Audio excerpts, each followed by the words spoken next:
sitting day. Call on Government Order of the Day number 2.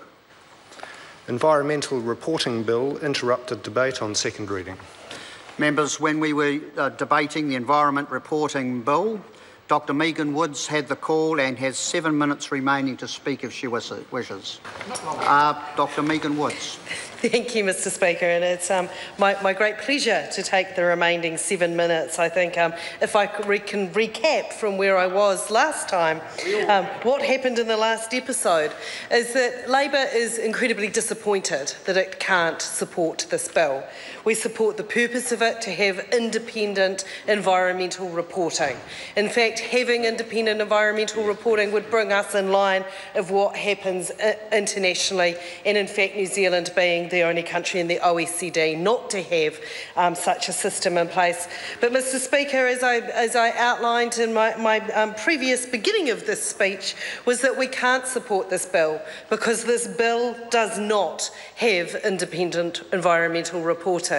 This is another example of how this government has lost its way and that it's out of touch and doesn't recognise the need that when we have and say we need independent environmental reporting, that we actually have independent environmental reporting, and that we don't have ministers of the day making those decisions and not having independent bodies doing so. And Mr Speaker, that is something the Labor Party is more than happy to abide by when we're in government in 2017.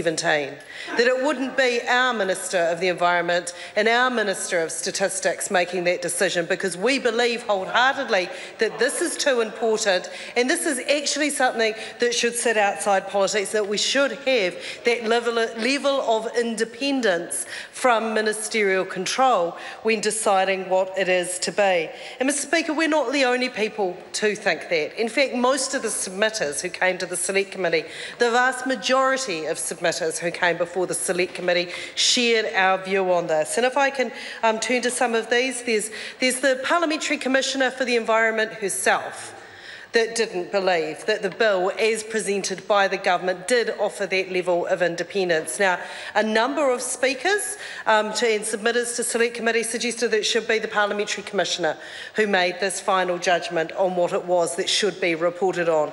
But Dr Wright made it very clear that she didn't think that actually that was a satisfactory function for her to fulfil, given her other function and statutory function within this piece of legislation in terms of offering the commentary and that level of oversight. But what she did say was that the way in which this bill is currently before us, and the current bill that we have, means that the topics would not be chosen independent. Giving the selection of topics to the government of the day creates the opportunity for political interference. For instance, it would be possible to avoid reporting on an environmental topic that is important but also controversial. And Mr Speaker, I think we have a duty to be good legislators in this Parliament, and that we have a duty to produce legislation that does remove those risks from our statute book. That if we purport to say that we want independent environmental reporting that is going to put us in line with the rest of the world, that we actually deliver that.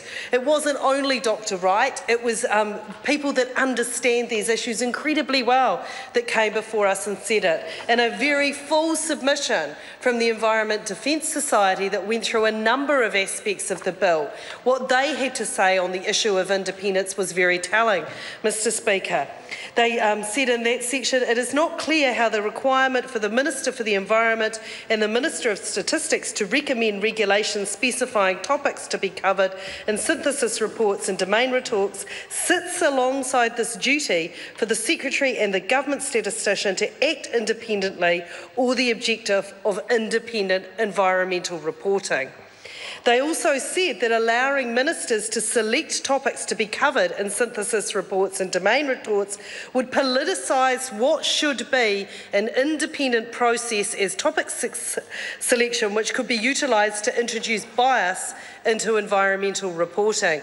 Now, Mr Speaker, when you are getting learned advice such as this on a piece of legislation, it really does require a committee to take notice. Unfortunately, that wasn't the case, that this wasn't something that government members of the committee were willing to entertain. And Mr Speaker, it's the reason why I'm introducing a supplementary order paper that seeks to amend Clause 18 of the legislation to replace the ministers, to remove the ministers from making the decision, that being the Ministers of the Environment and the Minister of Statistics, and to replace that with the Secretary for the Department and the government statistician, so that you have this removal from the potential for political interference. Now, Mr Speaker, no one is alleging that a given minister is going to politically interfere. What we are saying with our amendment, and why I'm hoping that members will consider supporting this amendment, is as legislators, we should be removing that potential. We should not be putting into our statute book the very opportunity for there to be bias and political interference in something as important as making decisions around what it is that we're reporting on. There should be decisions made on the state of the environment, not what is going to be politically expedient or to avoid a potentially politically embarrassing situation for a government. And that is what is going to happen if the ministers are left to make the decision, Mr Speaker. That really what we have to have is a government that will stand back and look at the big picture. But instead, Mr Speaker, this is yet more evidence of a government that has lost its way, a government that is arrogant, and a government that is out of touch and not understanding the very purpose that this legislation, that they promised us in their 2008 election manifesto, independent environmental reporting. And as I began my speech, what seems an age away now, Mr Speaker, I said they promised this in their 2008 manifesto, but then they also promised us a surplus in that 2008 manifesto. So I guess the race for it, environmental reporting, is at least before this House, and they have yet to produce a surplus, Mr Speaker. Yet another broken promise from that 2008 manifesto. But I urge government members to consider an amendment that will allow for truly independent environmental reporting. Thank you very much.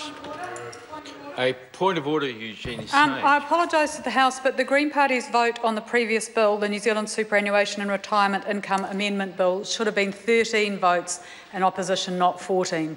Could the record be correct? I'll seek the leave for the journals to be so adjusted, unless there's any objection. No objection, the journals will be adjusted.